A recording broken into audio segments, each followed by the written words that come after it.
खुलुमबाय चिरां जिल्लायाव थानाय नांगलभाङा नवोदय हाई स्कुलनि प्रिन्सिपालखौ फरायसाफोरनि बिमा आरो बिफा एबा गार्जेनफोरा बुसे बुनानै प्रिन्सिपालनि गस्लाफोरखौबो बिसिना होनाय जाथायखौ जोङो मैया नुनो मोन्दों। बुजानाय प्रिन्सिपालनि मुङा फारुक आब्दुल्ला।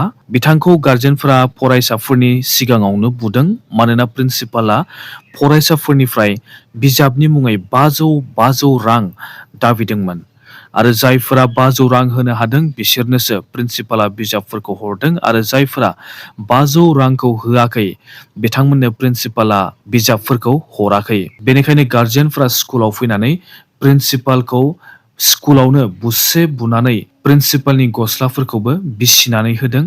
जोङो मिथिनो मोननाय बायदिब्ला बिजाबखौ प्रिन्सिपाला फ्रियावनो होनो नांगौमोन, नाथाय स्कुलाव प्रिन्सिपाला कारापसन खालामदों होननानै गार्जेनफोरा बुंदों।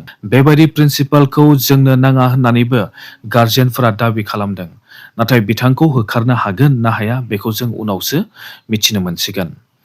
चिरां जिल्लानि रनिकाटा फरेस्ट रेन्ज अफिसखौ गाग्लोबनाय जाथायखौ लानानै बिपिएफ पार्टीनि सान्थालि एबा सावताल सेल कमिटिनि लिडारा बिपिएफनि जानानै बुंदोंदि सावतालफोरा बे जाथायखौ लानानै गिदों। बेखौ लानानै सान्थालि लिडारा आरोबाव बुंदोंदि बिथांमोनहा बिपिएफ सरकार दंखायो, बेनिखायनो सावतालफोरा जेबो गिनो गोनां गैया होननानैबो बिथाङा मैया मेडियानि गेजेरजों सावतालफोरखौ खावलायदों। आरो लोगोसे हाग्रामा महिलारि बिथांजों सावरायनानै सावतालफोरनि जेसेबांखि समयसाफोर दङ बेफोर समयसाफोरखौ समाधान खालामगोन होननानैबो बिथाङा बुंदों। आरो जायफोर सावतालफोरा जेबो दाय गैयाबासिनो हमजाबाय एबा एरेस्ट खालामजाबाय बिथांमोनखौ हगारनो नांगौ होननानैबो बिथाङा बिपिएफ पार्टीनि सावताल सेल कमिटिनि जानानै बिथाङा दाबि खालामदों। हाग्रामा महिलारि बिथांनि सरकार थानायाव सावतालफोरा जेबो गिनो गोनां गैया होननानैबो सावतालफोरखौ खावलायनायखौ जोङो मैया नुनो मोनदों। आरो लोगोसे बिपिएफ पार्टीनि एमसिएलए नन्दलाल मगर बिथाङाबो बुंदोंदि रनिकाटायाव जिबायदियै जाथाया जानानै थांबाय बेफोर जाथायखौ आरोबाव सावरायनो नांलिया होननानैबो बिथाङा बुंदों। आरो लोगोसे बिथाङा बुंदोंदि हाग्रामा महिलारि बिथाङा गासैखौबो हेफाजाब होबोगासिनो दङ आरो जायफोरा दाय गैयाबासिनो एरेस्ट खालामजाबाय बिथांमोनखौ थाबैनो पुलिसफोरा हगारनानै होफिननो नांगौ होननानै पुलिसफोरखौ बिथाङा दाबि खालामदों। आरो लोगोसे बिथाङा बुंदोंदि फरेस्टआव जाहाथे गोदानहै न' लुनानै थाहैया एबा फरेस्टखौ दखल खालामा बेखौसो बिथाङा खावलायदों। बिथाङा फरेस्टआव न' लुना थानायफोरखौ होखारनो नांगौ होननानै बिथाङा मैया बुङाखै, नाथाय बिथाङा गोदानहै न' लुनानै थाहैनो नाङा होननानैसो बिथाङा मैया मेडियानि गेजेरजों खावलायदों। बिपिएफ पार्टीया फरेस्टआव न' लुना थानायफोरखौ होखारनायाव सापर्ट खालामगोन ना खालामा बेखौ जों उनावसो नुनो मोनसिगोन। आरो लोगोसे हाग्रामा महिलारि बिथाङा सावतालफोरनि भटखौ मोननो थाखाय सावतालफोरखौ फरेस्टनिफ्राय होखारनाय नङा नामा बेखौ नोंथांमोना कमेन्ट खालामदो। हाग्रामा महिलारि बिथाङा फरेस्टआव थानाय सावतालफोरखौ होखारनायाव हेफाजाब खालामगोन ना खालामा बेखौ जों उनावसो नुनो मोनसिगोन। आरो बेनि सायाव नोंथांमोना मा सानदों कमेन्ट खालाम।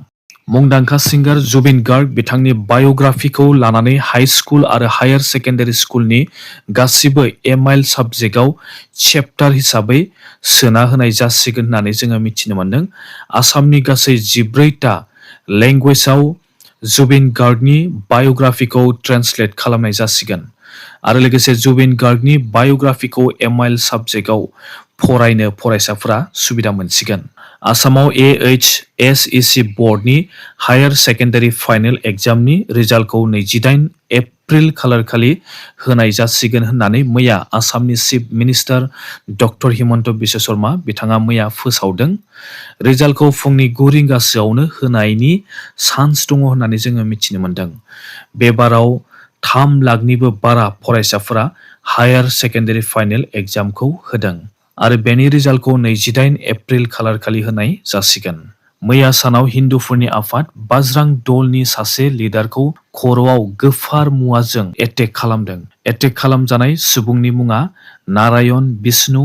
बिथांखौ 4सो मानसिफोरा एटेक खालामदों आरो एटेक खालामग्रा मानसिफोरखौबो बिथाङा सिनायो आरो दायनिगिरिफोरखौ थाबैनो हमनानै साजा होनो नांगौ होननानै पुलिसफोरखौ बिथाङा खावलायदों। नङाब्ला बाज्रां दलआ एक्सन लागोन होननानैबो बिथाङा मेडियानि गेजेरजों फोरमायदों। बे जाथाया मैया क'क्राझार जिल्लानि गसाइगाव ओनसोलाव जादों। इन्डिया आरो जार्मानी हादोरनि गेजेराव डिफेन्स इन्डास्ट्रियेल रडमेप मुंनि एग्रिमेन्ट खालामबाय।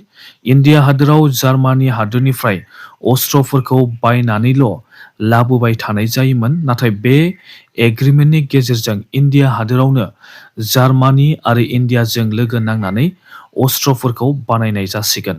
इन्डिया हादोरावनो 66,000 कौटि रांनि 6 खान इन्डियान साबमेरिन बानायनो गिदिर प्रजेक्ट लानायखौ जोङो नुनो मोन्दों। बे साबमेरिनखौ बानायनायाव जार्मानी हादोरा इन्डिया हादोरखौ मदद खालामगोन। दैथिं दावहा नांनो फैब्लाबो इन्डियानि अस्त्रफोरखौ फेजेननो हानाय नंलिया होननानै जोङो मिथिनो मोन्दों। मानोना इन्डिया हादोरा जार्मानी हादोरनि बादि पावारफुल साबमेरिन बानायनो थांगासिनो दङ। जार्मानी हादोरा साबमेरिन बानायनाय AIP टेक्न'लजि हिसाबै बुहुमावनो सेथि नाम्बाराव दङ। बेनिखायनो इन्डिया हादोराबो AIP टेक्न'लजिनि साबमेरिन बानायनो जार्मानी हादोरजों एग्रिमेन्ट खालामहैदों। बर'फोरनि रायजोआ जोबलांनायनि लामायाव फैबाय होननानै एक्स MP सानसुमा खुंगुर बैसोमुतारि बिथाङा बुंबोगासिनो दङ। बिथाङा आरोबाव बुंदों दि बर'फोरखौ बरबाद खालामनो थाखाय गुबुन हारिया प्लेन एन्ड पलिसि बानायगासिनो दङ। नाथाय बर'फोरा गुबुन हारिनि पलिसिखौ दासिमबो बुजिनो हायाब्ला आरो दिनैनि सानाव बर'फोरा खौसे जानो हायाब्ला एबा पलिटिकेल पार्टिफोरखौ गारनो हायाब्ला बर' हारिया बुहुमनिफ्राय जोबलांनो थाखाय बारा सम गैलिया होननानै सानसुमा खुंगुर बैसोमुतारि बिथाङा बुंदों।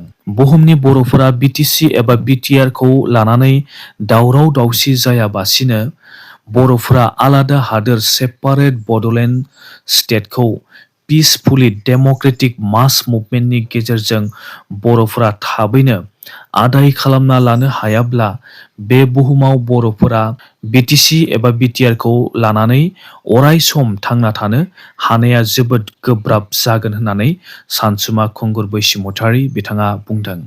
आरो लोगोसे बिथाङा बुंदों दि BTC आव ल' एन्ड अर्डारखौ कन्ट्रल खालामनो पावार गैया। बे हिसाबै बर'फोरा थाबैनो सेपारेट बड'लेण्ड स्टेटखौ आदाय खालामना लानो हायाब्ला इयुनाव बर'फोरनि सिनायथिया गोमागोन होननानै सानसुमा खुंगुर बैसोमुतारि बिथाङा बुंदों। सानसुमा खुंगुर बैसोमुतारि बिथाङा बर'फोरखौ सेपारेट बड'लेण्ड स्टेटखौसो थाबैनो दाबिना लानो थाखाय बर'फोरखौ खावलायदों। मानोना बर'फोरा बड'लेण्ड स्टेट मोनाब्ला सानसे बर'फोरनि सिनायथिया गोमागोन आरो BTC BTR जों बर'फोरा थांना थानो हानाया गोब्राब जागोन होननानैबो बिथाङा बुंदों। स' बर'फोरा BTC एबा BTR काउन्सिलखौ लानानैनो थाबाय थासिगोन नामा? बिथाङा BTC BTR नि गेजेरजों बर'फोरा थांना थानो हानाय नङा होननानैबो बुंबोगासिनो दङ। नाथाय बर'फोरा बिथांनि बुंनाय बाथ्राफोरखौ गोसो होनाया मोजां नंगौना नङा एबा बिथांनि बुंनाय बाथ्राफ्रा सैथो नंगौना नङा नोंथांमोना कमेन्ट खालामनो दाबाव। आरो लोगोसे बुहुमाव जेसेबांखि बर'फोर दङ, बर'फोरा थाबैनो गुबुन हारिजों गाग्लोबजानो थांगासिनो दङ नामा बेखौबो नोंथांमोना कमेन्ट खालामनो दाबाव। स' नोंथांमोना बे भिडिअखौ मोजां मोनबायब्ला मोनसे लाइक खालामदो, शेयार खालाम आरो लोगोसे चेनेलाव गोदानबा चेनेलखौ साबस्क्राइब खालामनानै लानो दाबाव। दासिमनि रादाबा एसेनोसै। Thank you.